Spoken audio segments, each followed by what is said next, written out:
Hello everybody, once again this is AikawaKazu, and today's video will be explanation on what works in PvP. So the three modes in question here will be compensation mode on, off, as well as ladder PvP. So before I move to there, I just want to share with you guys the little spot that I use for my introduction for all my videos. So from the ticket office, walk up the stairs and then walk up to this castle like place, and you just need to do a few jumps, make sure you don't fall down. And yup, here's the little secret hideout that I have with a nice view of St. Haven. So do check it out if you have time. It's a good getaway place with a loved one if you want, take some nice screenshots here.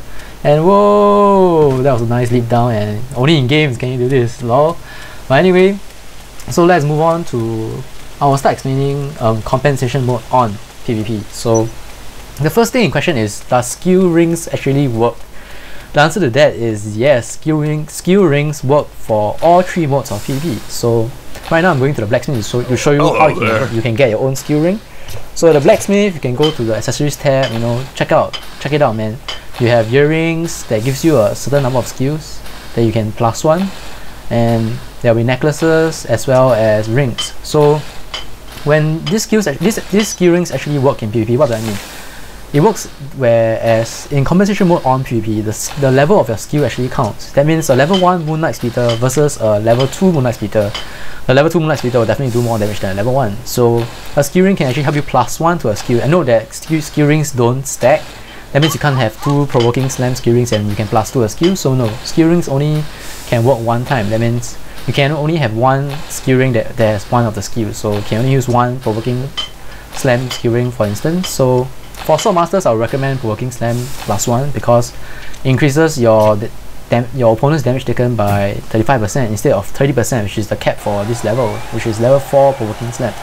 So right now I'm just moving on to the ladder board to show you something, whereas our pride and honor is still here. Look, he's still ranked 7, Master Bajao.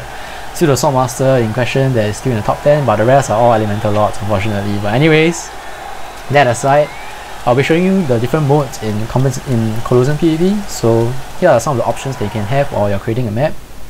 So compensation mode on PvP basically means that everybody's stats is nominalized. That means as a Sword Master, regardless of gears, regardless of hereditary, regardless of anything, your HP, MP, defense, damage, crit is all the same. That means a +15 guy versus a +0 guy gear has the same stats. They do the same damage if they are the same skill level. So once again, the level of the skill is the one that increases more damage. That's the reason why there are PvP builds. That means builds that go full physical tree side that gives maybe triple slash level 7, and let's say he goes up to the magic tree side up to Cyclone Slash. So those are the PvP builds that we're talking about because they simply do more damage in on PvP.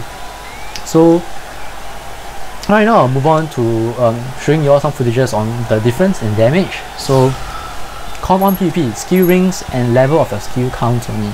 Any other things don't count, and it's nominalized between all the respective classes. Take note of that. So that's all for on PvP. And if any questions, feel free to email me at kazudragonc@gmail.com regarding on PvP. And right now we'll be showing you off PvP. So in compensation mode off PvP, right, your opponent is actually just a mob. All the relevant crit caps are the same. That means 11k crit for 40 cap. Yes, as you can see, I'm critting my friend Block Huta right here 95% of the time, and look, I'm doing 11k Moonlight Splitter, which is exactly what I do on a mob. And compare this to on PvP with provoking slam, my Moonlight Splitter only does 3.3k. See the difference right now, guys? So on PvP, damage is nominalized, and off, your opponent is a mob and everything counts, including final damage. So those people that tell you that final damage is nerfed in PvP, it's not. But in ladder it is. Okay, note, in ladder final damage is nerfed. Okay, you will see it from the example of this video where I do 1.1k to 1.3k damage for my Moonlight Splitter. So you saw the 11k just now versus the ladder's 1.1k. 10k damage reduction is just ridiculous. So definitely final damage is nerfed in ladder. I don't know how much, but it is definitely nerfed because 1.1k damage Moonlight Splitter on the Elemental Lord, even with Ice Shield, is just ridiculous. It's either he has like 2k intelligence with awesome high magical defense, or final damage doesn't work. So Fire damage is definitely nerfed in ladder, but it works in composition mode of PvP, so take note of that. Okay. So the other thing in question about ladder PvP is whether crit build actually works. The thing is, it works to a certain extent, but it doesn't work. What do I mean by that? I personally feel that crit builds are, the crit rate is soft band. That means there's a soft crit cap for crit rate, which I believe is 25%. I don't see more than, you won't see a streak of 3 criticals in a row. I mean, if you do, that means you're probably lucky, but look, I'm still doing wide damage with, I have 10.7k crit.